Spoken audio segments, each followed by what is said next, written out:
Hi, I'm Liz Cully, and welcome back to Cool, Cool, Cool. Each week, I give you a glimpse into what I think is cool and chat with a ton of people that are definitely cool. No topic is off bounds unless, I guess, it's not cool. Welcome to Cool, Cool, Cool. Emma, comments by celeb. Welcome to Cool, Cool, Cool.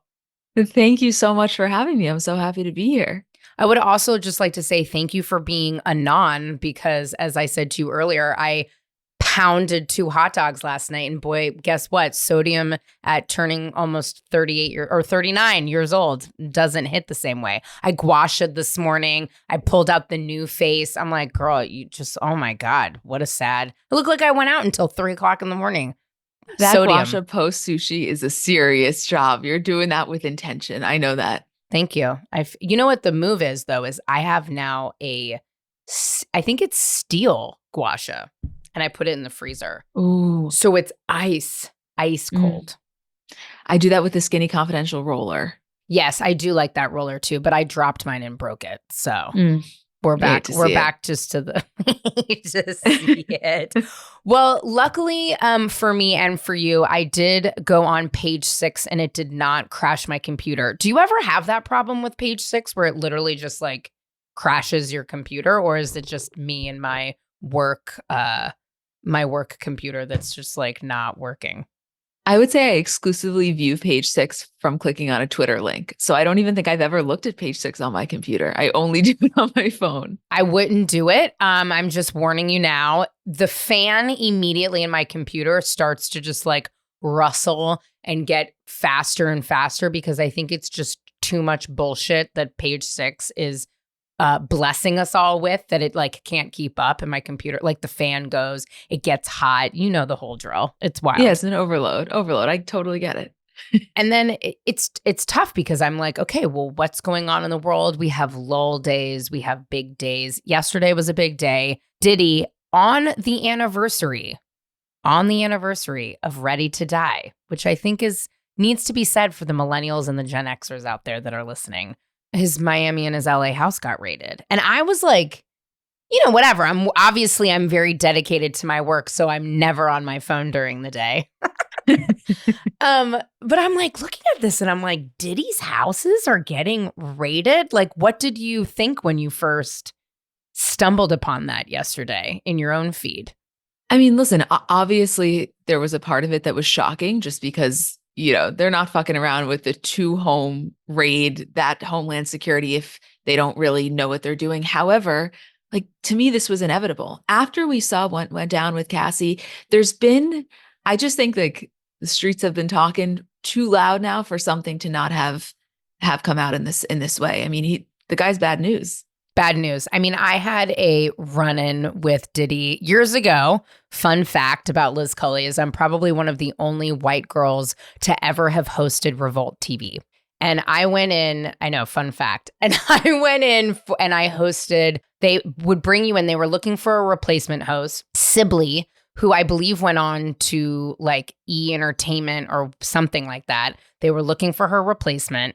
And I, at the time, had Getting Nailed, which was my nail art show, and I was trying to sell it. And I had gone into Revolt a couple of times to have meetings, and they were like, you know what? You know so much about rap and R&B. You're so fun. I had just hosted the X Games. They're like, why don't you come in and host Revolt for a week? And I was like, oh my God. Yeah, like, what the fuck? Like, this is my dream.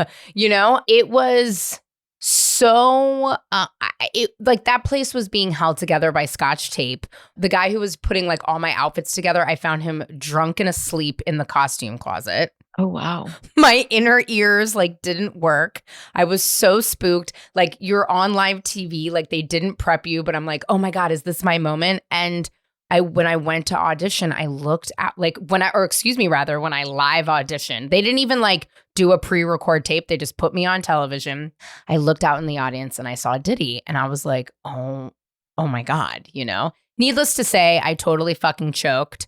Not a proud I mean, my inner ear went out. Like it's a long, long, long story. They did have me on for a couple of days. Live TV is no fucking joke. Monitors, inner ear, like people are talking to you. You're dealing with the like especially if you're in front of a live audience. I was completely ill prepared. But I saw him recently after that, and we were at the D'Angelo concert, and we were backstage, and I went up to him and I was like, "Hi, like, so nice to meet you. I'm Liz. Like, I think you saw me like literally last week. I was auditioning." He didn't even look up from his phone, but I have to tell you, the chilling air of, when you meet some people, like whether they're a celebrity or not, and you're like, you are bad news, like you said. Yes. Diddy's bad news. I Anyway, mean, what a long-winded story, but there you go. No.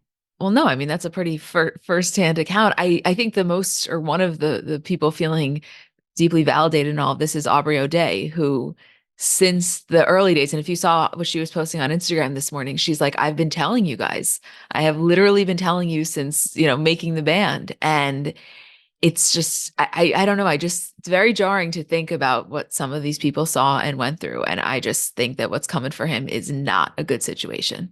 Well, and then also you like watch those clips of making the band with her specifically, and he's just a tyrant. You know what I mean? Like, it doesn't age well. There's a lot of television that is not aging well, and that is definitely one of them. But now, I mean, the newest kind of update with Diddy is that, bless his heart, poor Prince like Harry, which I don't even, it doesn't seem like there is actually any real substantial connection here. One of the producers that, had worked with Diddy for a long time, I guess that was interviewed yesterday during the raids, had sort of mentioned like, Diddy's connections to celebrities and dignitaries, etc. And poor Prince Harry is named. And, pictures have released of him. They're actually all, I think, contextually, sure, relevant in the sense that they like hung out together, but they're not real. Like, it's nothing. You can't, just because you are around, like, you could have taken a picture of me backstage at the D'Angelo concert talking to Diddy, and like, it would have been the same thing, right? Like, he was in proximity, they were hanging out. But I just feel like poor Prince Harry, I am starting to feel badly for him, with his wife trying to replicate Flamingo Estate, which is a very bouge, like honey and olive oil and direct to consumer vegetable box here in the hills of Los Angeles.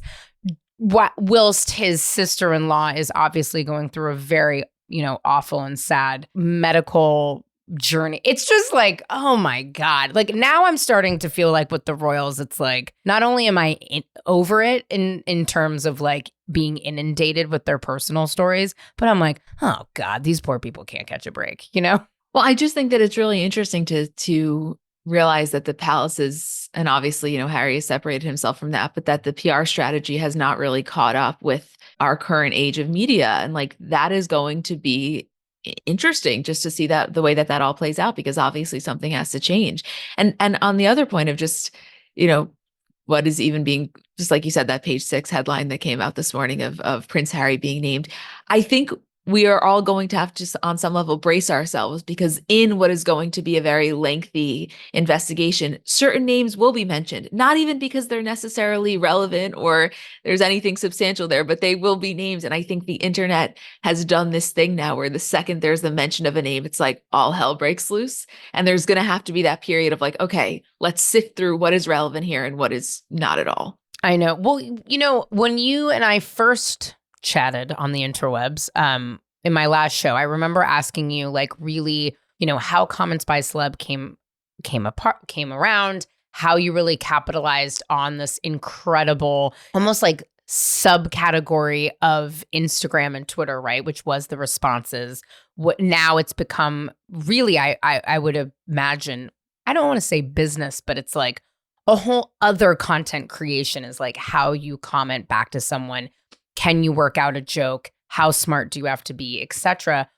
And I think for a time, maybe there was, perhaps as the pandemic was kind of releasing its clutch of all of us, people started to get a little sloppy with liking things, commenting things. But now I think it's ramped back up again, where it's definitely like people want to make sure that they're liking and commenting specifically.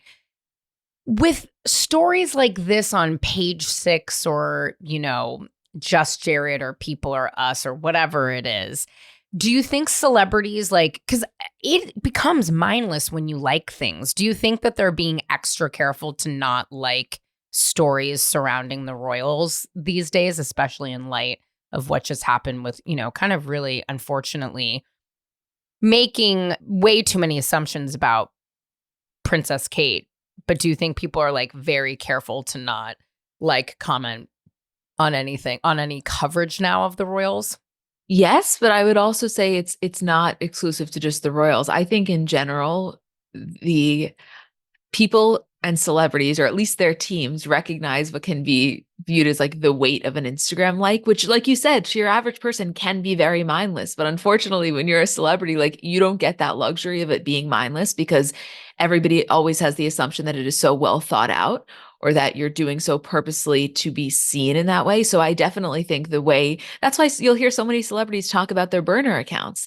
I don't even think half the time it's because they want to look at something that they wouldn't be looking at otherwise, although I'm sure it is on stories. I think it's because it takes the anxiety out of Yeah. scrolling through your news feed.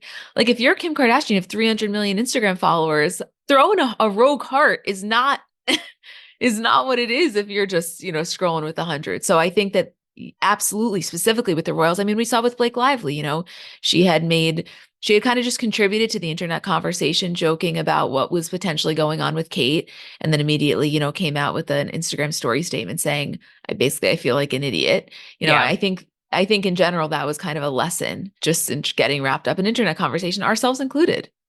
So when we do see comments that are so funny, like many of the ones that you're doing the Lord's work by surfacing for all of us, whether it's on comments by Bravo, comments by Celebs, etc., and your sports channel as well. Are those being written by comedy, right? Like, what do you think, generally speaking? Like some of even the greats, like Hillary Duff's husband, who I actually think he is doing his own Instagram because he's just like out there. But do you think it's comedy writers? Do you think it's social media managers? Do you think they're workshopping with the celebrity next to him? Do you think it's all of the above? I often wonder that. It is definitely a combination. There are a lot of people that truly, like, for example, a Matthew Coma, Hillary Duff's husband, that's him. There's a lot of people where truly it's them. There are other people that don't even have Instagram on their phone and it's entirely their teams running it for them. Or there are the people, like you said, where it's kind of that collaboration. And I mean, I know there are people where it's more of a collaborative effort. And I think, it's funny. It's like comments now, not only do they make headlines if it's something newsworthy, but also you can really be acknowledged for your humor if you leave Yes. something funny. So, right. So I understand the idea of wanting to put some thought behind it. I know for a fact it's all of the above because you can tell there's like a certain voice where it is just too contrived. There's no way it's organic. And then, potentially it's trying to be pushed to be a featured, which obviously is not something we respond typically well to. Right. um, but there's plenty of just organic ones because, celebrities can be funny on their own. They can be. I mean, it's also interesting, you just being, I'm so inside baseball, as are you. And I know a lot of writers, and I'm talking to one in an hour and a half who's amazing and coming out on her own now. I think it can be kind of tough now. Like there are all these writers that were, writing either speeches or jokes. I mean, I think back to Brad Pitt during Once Upon a Time, and he was doing all those incredible speeches, and we were all falling in love with him. And I remember being like, there's no fucking way that Brad Pitt is getting up there, especially amidst everything that's going on with Angelina and his kids and getting sober and whatever, that he's getting up there and just like, they're like spreading gospel. Like there's no way, you know what I mean? And of course it comes out later that he had this amazing speechwriter. But do you think some of those writers that are doing these Instagram jokes are either people we might actually know to be comics or if they're not, do you think they're like kind of like bummed that nobody knows who they are? I could absolutely be wrong. I don't think that it's gotten to the extent where there's like legit comedy writers that are You helping don't? with some of these. I truly don't. By the way, I think that if they were, they'd be funnier Maybe Well, that's what I think. there it is, folks. There we go. I think we haven't reached the threshold. However, like I always think back, and of course this is different because it's SNL, but when Kim Kardashian was hosting SNL and you saw in the episode she met with Amy Schumer. Yes. Amy Schumer, she wasn't hiring her. She's her friend who's a comic who she was kind of consulting. That I certainly think is a thing. I certainly think if you're friends with Chelsea Handler and you want to leave a funny comment that you think is going to go viral on Martha Stewart's post, no problem asking her what she would comment. I think there's a lot of that going on, but I think it's more so the social media management teams and the PR teams. Yeah, I mean, and a lot of these people need better social media PR, specifically the royals. I mean, they've got, I can't help but think how cringy it is that Meghan Markle like started a brand and launched it on Instagram amidst all of like, dude, are you for real? I don't know. I have a hard time because, you know, my father's from New Zealand. Like I grew up during like peak Diana time. I loved the royals. I mean, I have such an affinity for it. I know it's a really archaic and in some regards ridiculous institution that like actually drains the people of England quite a bit of like taxes and money, and it's like all of these things. I can't help but watch it. But fucking Meghan Markle. Also, I'm just jealous because I want to live in Montecito and like not work, and I want to farm, and I want to garden all day. So clearly, this is coming out from like white hot like jealousy rage. But I'm like, oh my God, girl, come on. Like, don't create an Instagram account like during, you know what I mean? Feels a little uncouth, you know? Yeah, I don't. So to be honest, Meghan has never bothered me in the way that I find she bothers a lot of people because I'm just like, wow, you fucking did the damn thing. Like, yeah, for real, for real. Like I got to give her props for that, and she, you know, so I have a lot of respect for her in terms of just general PR. It is not a good situation in any regard. Like I'm talking, I think a major overhaul is needed, which by the way, understandably is scary if you've always, you know, it's completely understanding a whole new age of social media that I think it's a big undertaking. I agree. I mean, she's no dummy. She's obviously a very smart woman and accomplished. You know what I mean? Like, I don't think anyone's taking that away from her. She just hired sweet baby Jamie, who's an incredible stylist, to start styling her. And I couldn't agree more. I'm like, you have one of the most beloved it girl stylists who's like best friends with Nicole Richie. I mean, like, sweet baby Jamie is like LA born and bred. For those that don't know, that's her Instagram handle. That's the only way I can think of her. Jamie Mizrahi, she's incredible. She's like California chic girl. I think she went to Harvard Westlake, like so LA. She needs to ask Jamie for the PR social media team. I also wish that I could be so like lucky to pass on my social media to somebody. You know, I'm out here being an idiot.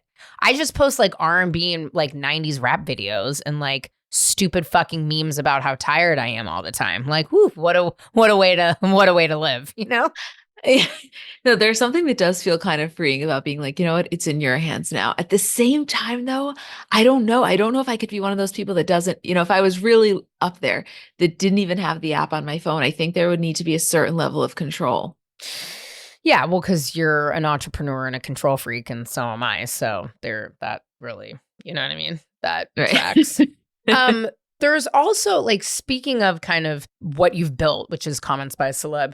You've got comments by celebs, sort of traditional. Then you've got comments by Bravo. And Bravo is such a juggernaut. I mean, that has become such an insane business, not only for NBCU, but like also for all the content creators that live in the Bravo sphere. It's also very messy. I know it intimately. Who has better comments? Especially because it is a little bit messier. Is it the curated, funny, like celebs that sometimes might have a couple of cocktails and get a little messy? Or is it like just the slopopotamus nature that is Bravo? Like, what are you seeing that are better comments? I mean, listen, on the rare occasion, will a celebrity give you something that is so exceptional? Yes.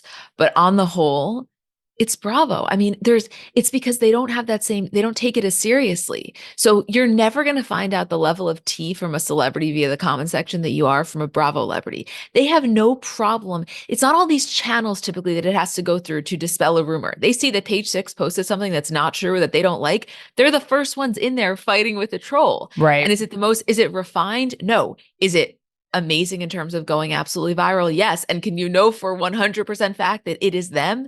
Yes. And so to me, in terms of like as a consumer, what I find to be the most interesting, it's definitely that, because I know for a fact it's them, and I know that they're down to go to the nitty gritty. Well, I mean, Kyle commented on Morgan's Instagram, I think it was yesterday, save a horse, ride a cowgirl. And I'm like, Kyle, do you think she's just like now playing with us, or like, what do you I mean, that's like that's a comment, that's a post, you know what I mean? That's like really, that's saying something. I mean, what do you think there? Well, I think it's a combination of both. I think, first of all, she's 100% playing into it, because Kyle, at the end of the day, is, first of all, an actress from childhood. Like, she is, I always say, she's more familiar with fame than she's more familiar with fame than with not having it. And so Sure. I think, yes, of course, on some level, does all of the speculation become overwhelming? Yes. But let's be clear. She loves it. She loves doing this. She is all in on being someone that is the source of conversation. And by the way, I love that for her. Like, I'm a little bit of a Kyle apologist. However, with the Morgan thing, I think both things are true. I think now everyone's talking, so at least let's give them something to talk about. And also, I fully think it's happening. I mean, there's nothing you can say to convince me that they're not. Those two are fucking. Like, that's just what's happening. I mean, we love this in the lesbian space, because I'm like, get it, Kyle, do you? I mean, Mauricio is also obviously no stranger to drawing attention to himself, his marriage, his issues with Kyle's, his business. He obviously now has a spinoff show. The woman who I think is still alive that I pray to, that I have had the most amazing interactions with, we have so many overlapped friends and family. I've said it many times here on Cool, Cool, Cool. I've said it on many other podcasts, but Paris Hilton truly is one of the smartest, loveliest people. I've said it like to the point where at this point, if it has gotten back to her, which it probably has, I now look like a stalker, and I'm fine with that. It's a little awkward in the sense that, again, we have a lot of overlap people, so that could be weird, but I don't care. But her, I don't know if it was a week or two ago, where she was basically like, Mauricio, stop fucking talking about I'm over it. I mean, I'm paraphrasing, but she really came out. And that was like clearly her, I think, on the internet. Absolutely. Absolutely. And I think that's also where I love the comments. Like, I know, like, she's typically, also somebody who understands social media, PR, marketing legitimately better than anyone on the planet. I mean, she I think can also be attributed to like creating modern day PR, paparazzi, etc. No argument there. But I mean, to finally just be like, shut the fuck up. I mean, I loved it. I lived for it. I know Mauricio is like beloved because he's kind of this buffoon stoner. But I did find, especially because I too have to toggle the line of like public, inside baseball, business, etc., to sit there and like go through numbers about Hilton and Highland and like really, I don't know, like I thought her comment was justified, but I sort of loved that Paris Hilton took the gloves off and was like, don't fucking say my name in your mouth. What did you think? Were you shocked when you saw it? I mean, that was like a holy shit moment when we saw that comment. Yes. And we can put the link in this episode description. I'll send you the link to our post in case anyone didn't see it. Hold on. I have to backtrack for a second. I am so glad to hear that you feel this way about Paris Hilton, because I fucking love Paris Hilton. So do I. And I assume you watched Paris in Love. Yeah. Well, and I know Carter. So like he comes from the loveliest family. Like his cousin is one of my Jay. I love you. You're the best, like Elaney. Like, no, I like know these people. They're lovely. Also, Emma, I had this like crazy experience years and years ago where Charlotte Tilbury had like first come to the States. She was just opening up like her brands at the time. And her brand manager, I was working in beauty and we were doing this big like convention in New York, and Paris Hilton was our keynote speaker. And Charlotte Tilbury was coming, and Paris wanted to do kind of like a welcome party for the festival. It was called BeautyCon, and I used to like run partnerships there. And I was like, oh my God, Charlotte, this would be an amazing opportunity for you to like meet Paris. You know what I mean? Like whatever. So again, like iconic. Charlotte Tilbury herself was not there, or I would actually be dead and we wouldn't even have this podcast, because there is actually no greater person on the internet that I've ever loved more than Charlotte Tilbury. A tale for another time. But I was tasked. We were like trying to get someone to go over and bring all these gift bags to the party for Paris. And I was going to go, but like, again, we're like doing this. It was just like chaos. And much like in all startups, there was no one to fucking do it. And I'm like, you know what? I'm going to fucking just go do it. So I like call up the brand manager at Charlotte Tilbury. I'm like, hey, meet me. This is like her address. So we meet at Paris Hilton's iconic, it's all over her social media, you've seen pictures, Soho apartment. And and I'm like thinking in my mind that she's not going to be there. There'll probably be an assistant. I'll just like drop everything off, go back to the hotel, get ready. That is not what happened. I walk in, Paris opens up the door. Paris fucking Hilton. This is years ago too, when she was with she was engaged to that other guy. He's in her house flying a drone, which is like, what? I walk in, she couldn't be lovelier, gives me a hug. She's like, hey, I'm just getting glammed, like make yourself at home. And I'm like, okay. But like the person from Charlotte Tilbury is running late. I spent 4.5 hours, me, Paris, her glam, and her now ex-fiance shooting the shit, talking for hours, literally like couldn't have been nicer, couldn't have been cooler, couldn't have been lovelier. I go back to my hotel room being like, oh my God, I actually called Leah McSweeney. And I was like, oh my God, Leah, I've been like kicking it with fucking Paris Hilton in her Soho apartment all day long. And she like couldn't be the fucking more chiller, cool, like a stranger just in the house chilling. I'm like doing gift bags. Finally Charlotte Tilbury's stuff came. I'm like making the gift bags on the floor, sitting with Paris Hilton. I've never met her before. It's just like the four of us. Come back. And let me tell you, that woman, she took a fucking picture with opened up her house, took a picture with every single person. I had never really used like ring light, like mirror ring light. That was like before it kind of became like Kardashians were like using it, but it wasn't what it was like now. She's like teaching me mirror. Emma, I'm telling you right now, Paris Hilton is fucking a genius. The nicest person. She partied until like 3 a.m. She was early for her meet and greet, stayed the entire time, and did not fucking leave until every single person in line got a photo, and she hugged them the whole time. I know you guys can't see me, but my jaw was on the floor throughout that. The nicest person, the smartest person, shows up on time, is not fucking late. Like, I can't explain to you how much that speaks volumes of someone's character.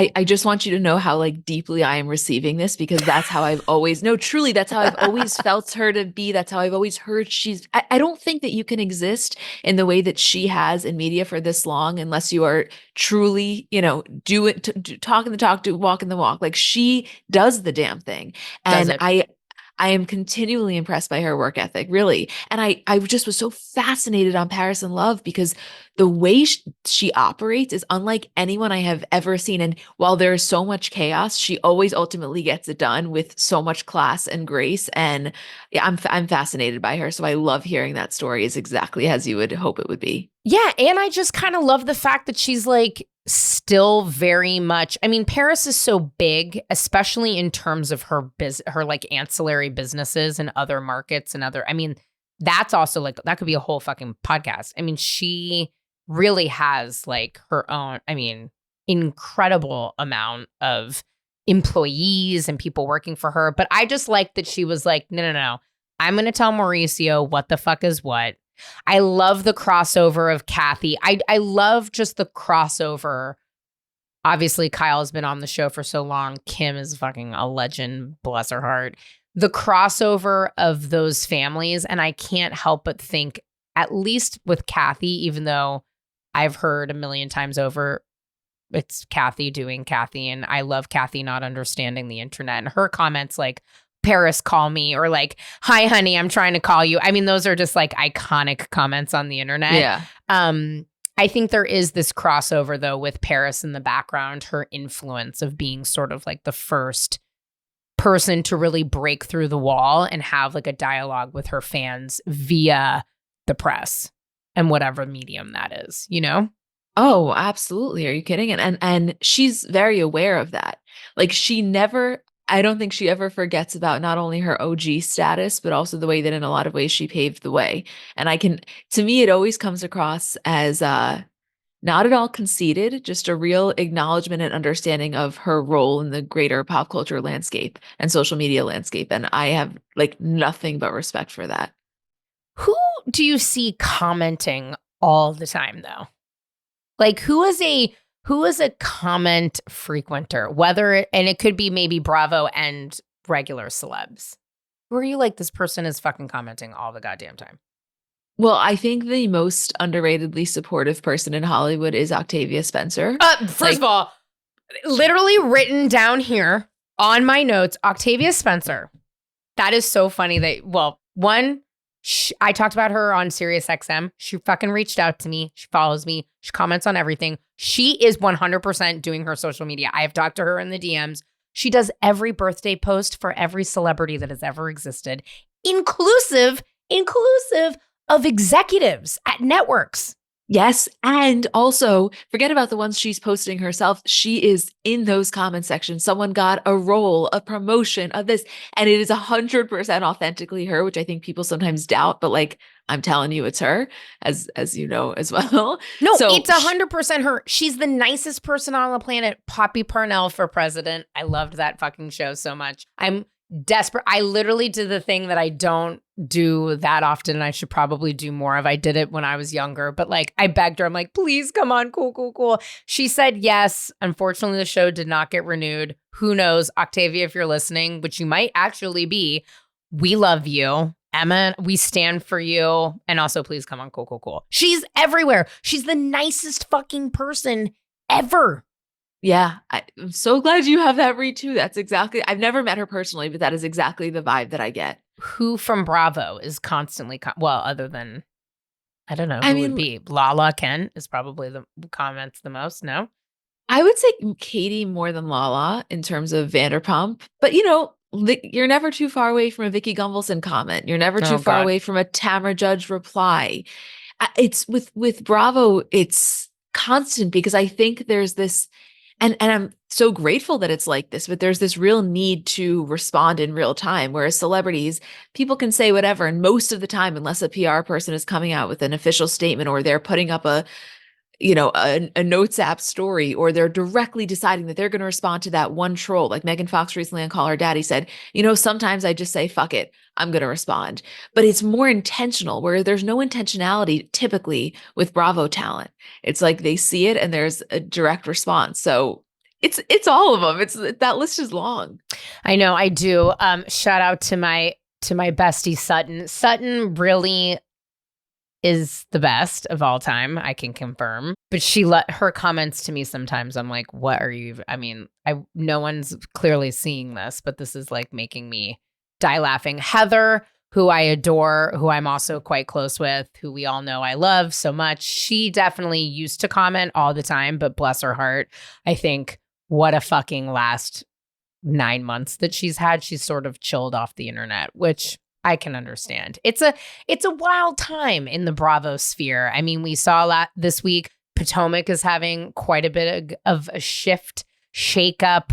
I think it'll be really interesting how New York continues to evolve. I'm sort of sitting on like, I wouldn't say pins and needles, quite frankly, but I'm really interested to see how New York, kind of the new, like who comes back and who doesn't. I think we're all waiting to see if Jenna comes back or not. I think that was sort of a fun lesbian crossover that we had. I read recently, and I don't know if it's a rumor, but Miami is having like a shift in casting. And that's my favorite one. I know, to me, I wouldn't touch. The only thing I would do for Miami is make Kiki a full-time housewife. 100%. Hands down. Yeah, I wouldn't touch anything else. I don't know, because this week there was a lot of those rumors. And has the Potomac stuff been confirmed? Yes. Oh, Robin it is. dipped, Candace dipped. Or That's a Candace is on huge, pause. that's a big deal. I know. I'm the only thing I can say for Miami, Kiki, that would be my one. Kiki is the fucking best. Like, incredible. She was just on John Hill's podcast. She's so funny. Her story is really inspiring. She's really fucking smart. She's obviously stunning.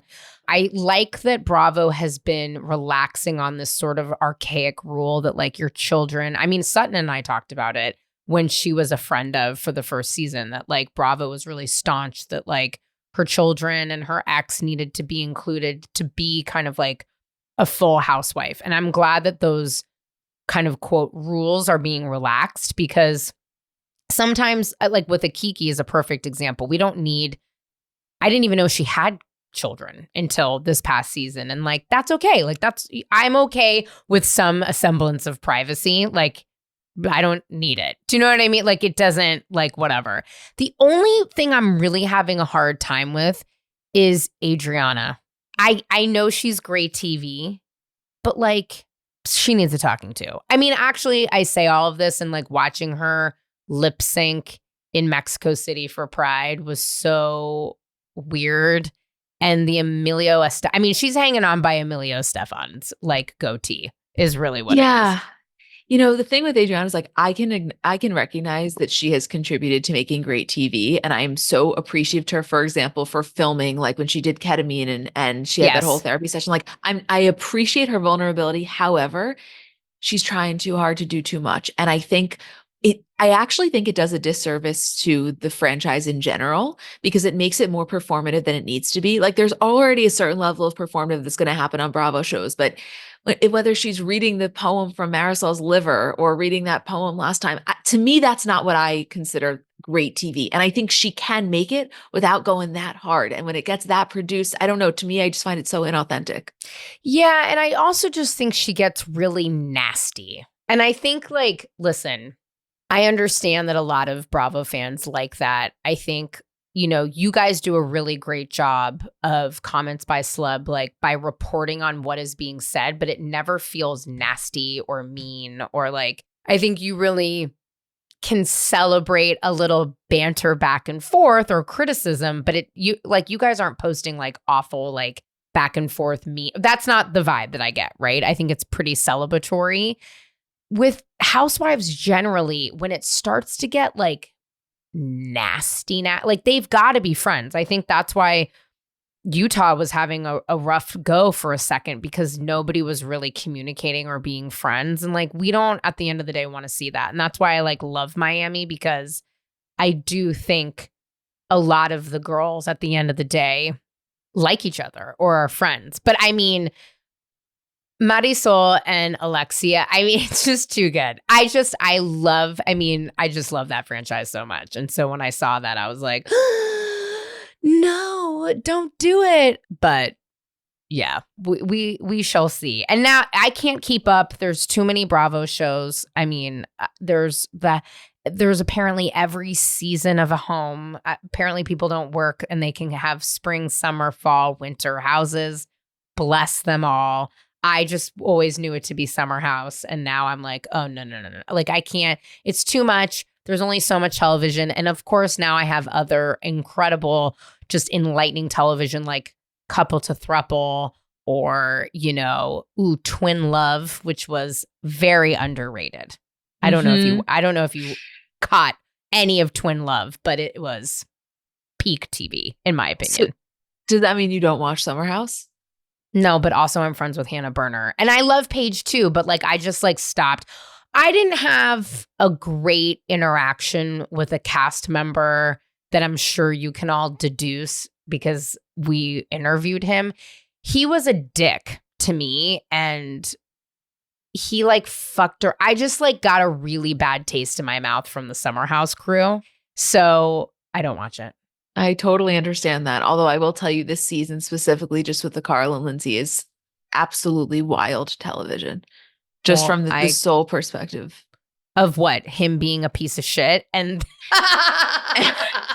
I said it, not you, and that's who I was talking about. I mean, I just like that guy is a fucking I don't know. I mean, I am actually very curious because I'd like to see her perspective. I don't know her because I haven't watched the show, so I've only just seen like the reporting that they were together and then like he called off the wedding pretty soon on and she was devastated, which all that stuff like sucks. Do you know what I mean? Like awful.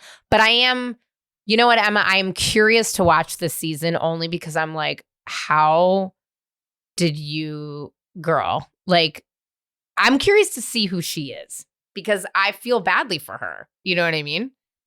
It's so funny hearing you say this because the perspective I think of people who watch that would be listening to this is like, I was, something to the effect of like, oh no, you're getting it so wrong. Like has been and is awful. And he only had a choice, which was to call off the wedding.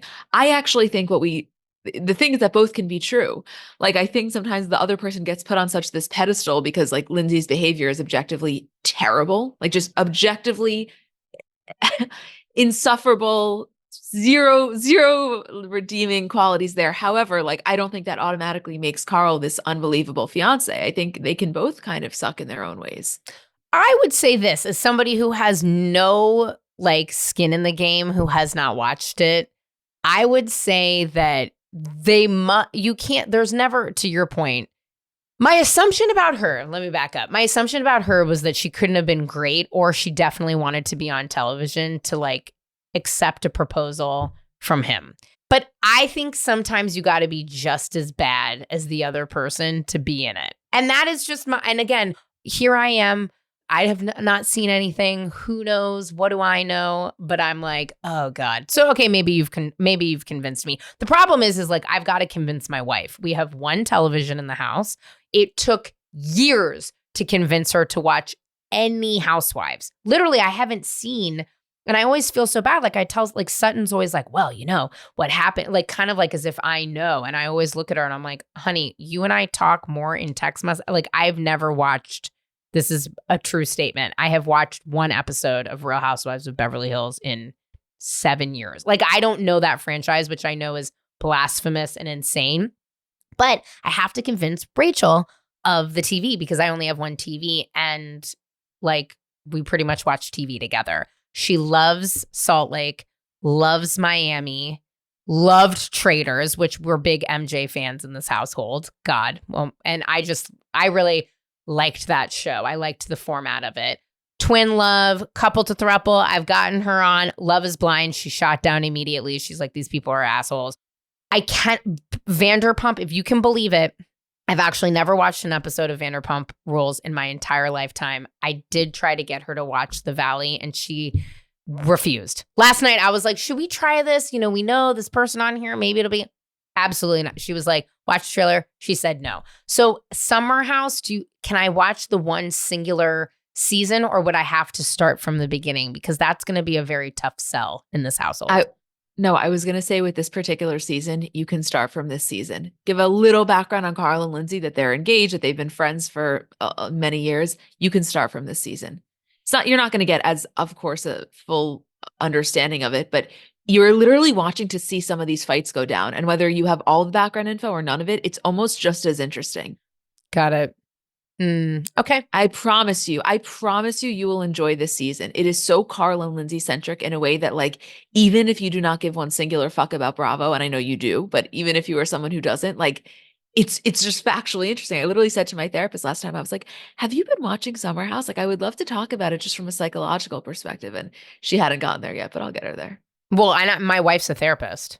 Okay, well then, oh my God. That's which is why actually watching Twin Love was so fascinating because that's just like psychology TV. I mean, that's like anxious attachment. Like, I mean, it was very interesting. Since the algorithm has changed, we know like we can't see kind of people's activity like we used to. How has that, like, how do you find the comments now? Like, how do you do it? I've got to know. I mean, I just can't imagine. Is it just because you have to be kind of watching, or your team, obviously, looking at what's happening all the time? Or like, Is it your followers sending you stuff in goodwill? Like, what is the process like? I mean, listen, there's a lot of us looking kind of because we know where to look. So if, let's say, The Rock posts an Instagram that we feel it's probable there are going to be some good celebrity comments on, we'll save that post and we'll come back to it a couple times throughout the day. So I think we have a good, we have our finger on the pulse in terms of what posts could potentially spark comments. However, our followers are unbelievable. They send us shit that we would have never seen otherwise. Yeah. And I mean, I'm like continually grateful for them because think about it. You have 1.7 million followers. That's 1.7 million eyes out there. So they're Yeah. seeing a lot of things. We can't follow everyone. A lot of the times, they're on these obscure meme accounts that we don't even know exist. And those are sometimes some of the best ones. So it's certainly a combination. To say we do it all ourselves would just be untrue. Is there any one to watch in terms of their comment game? I will forever, my answer to that question, and it's not really one to watch because to me, she's always one to watch and always has been, but no one does it better than Martha Stewart. Martha Stewart is someone who is unhinged in the best way possible. She has given us some of our most viral posts. And I always tell people there's a difference between at Martha Stewart and at Martha Stewart 48. At Martha Stewart is the brand account. At Martha Stewart 48 is completely her, herself. She's on that phone. She's unhinged. It's some of the best content you'll ever see. I love you more and more every time we interact. I really do. I will say this.